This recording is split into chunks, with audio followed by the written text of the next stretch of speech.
Highway पर traffic जामની સ્થિતિ સર્જાઈ અને સ્થિતિ એટલી ગંભીર બની ગઈ કે હાઈવે પર 10 કિલોમીટર લાંબો ટ્રાફિક જામ સર્જાઈ ગયો। જાંબુઆ બ્રિજ પર ખાડા પડતા આ ટ્રાફિક જામ સર્જાયો છે। સતત 1 કલાકથી 10 કિલોમીટર લાંબો ટ્રાફિક જામ અહીં જોવા મળી રહ્યો છે। ત્યારે આ ટ્રાફિક જામને લઈ પીઆઈ ડીબી પરમારે કહ્યું કે ટ્રાફિક હળવો કરવા માટે પ્રયાસ થઈ રહ્યા છે। બ્રિજ પર ખાડા પડતા આ સમસ્યા સર્જાઈ છે। ગંભીરા બ્રિજ દુર્ઘટના પછી વડોદરા શહેર અને સમગ્ર ગુજરાત રાજ્ય જિલ્લામાં બ્રિજોનો સર્વે કરવામાં આવ્યો અને ઘણા બધા બ્રિજ બંધ કરવામાં આવ્યા છે। પરંતુ નવાઈની વાત એ છે કે આ જામવા પાસે અહીંયા વર્ષોથી ટ્રાફિક જામની સમસ્યા છે કે કેન્દ્ર સરકાર સુધી રજૂઆત કરવામાં આવી છે, પરંતુ નવો બ્રિજ ક્યારે બને તેના ઉપર સવાલ છે। અહીંયા બ્રિજ બનાવવાની મંજૂરી પણ કેન્દ્ર સરકારે આપી છે, પરંતુ હજુ સુધી ડીપીઆર તૈયાર થયો નથી।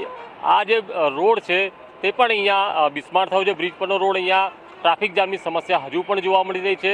નજીકમાં જે જામવા પાસેનું ગામ છે ત્યાંથી પણ આ ભરધારી વાહનો પસાર થાય ત્યારે પણ અહીંયા તકલીફ ઊભી થતી હોય છે। જોકે અહીંયા જે ટ્રાફિક પોલીસનો સ્ટાફ અહીંયા આવ્યો છે અને જે ટ્રાફિક છે તે અહીંયા હળવો કરવાના પ્રયાસ કરવામાં આવી રહ્યા છે, પરંતુ લગભગ 5 થી 6 કિલોમીટર સુધી આ જ પ્રકારનો ટ્રાફિક જામ અહીંયા જોવા મળે છે। અને જે પોલીસ કાફલો છે તે અહીંયા પ્રયાસ કરે છે કે આ જે ટ્રાફિક જામ છે તેને સોલ્વ કરવામાં ક્યાંક સફળતા મળે, પરંતુ એ નજીવી સફળતા છે ને અહીંયા ઠેર ઠેર જ્યાં જુઓ ત્યાં ટ્રાફિક જામ જ જોવા મળી રહ્યો છે।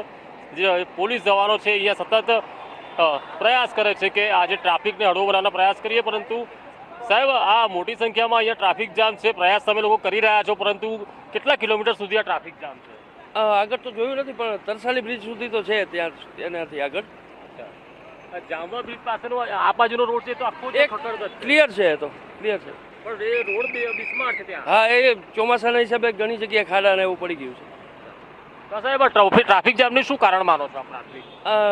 ખરાબ રસ્તા ચોમાસાના હિસાબે અને સાંકડા બ્રિજના હિસાબે।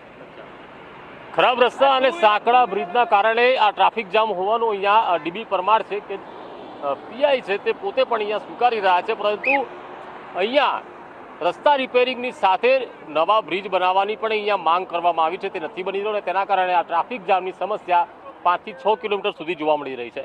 કેમેરા પર્સન નિકેશ વડંગ સાથે કુણાલ શર્મા, સંદેશ ન્યૂઝ, વડોદરા। તો 1 કલાક સુધી 10 કિલોમીટર લાંબો ટ્રાફિક જામ અને પરિસ્થિતિ એટલા માટે આવી વિકટ થઈ કારણ કે રસ્તા ઉપર ખાડા પડી ગયા હતા। ખાડા પડી જવાના કારણે વાહન ચાલકોને અહીં તકલીફ થઈ છે। વિચાર કરો, જે મુખ્ય હાઈવે છે ત્યાં જ આ પ્રકારની સ્થિતિ છે, તો આસપાસના ગ્રામ્ય વિસ્તારમાં જે રસ્તાઓ આવેલા હશે તેમાં કેટલી વિકટ પરિસ્થિતિ સર્જાય। चौड़ी करो 3 घंटे हो गए, 10 किलोमीटर का जाम है। 10 किलोमीटर? हाँ, बहुत परेशानी हो रही है। कहाँ से कहाँ जा रहे हो? मैं राजस्थान से आ रहा हूँ, अंकलेश्वर जा रहा हूँ सर, और इतने में जाने के डीजल फूक चुके हैं, हमने 20 लीटर डीजल फूक दिया जाम में। Okay sir. 8 किलोमीटर पूरा बहुत ज़्यादा परेशान है। कितने किलोमीटर का जाम है? कम से कम 8 से 9 किलोमीटर का जाम है। 8 से 9 किलोमीटर। सब भूखे प्यासे पड़े ड्राइवर। ટ્રાફિક જામ છે અને આ જેટલો ટ્રાફિક જામ છે ને એમાં મોદીજીને અમિત શાહને બેહારી આ ટ્રાફિકમાં કાઢો તો એને ખબર પડે આ કેવડો ટ્રાફિક છે। लगभग 15 किलोमीटर है।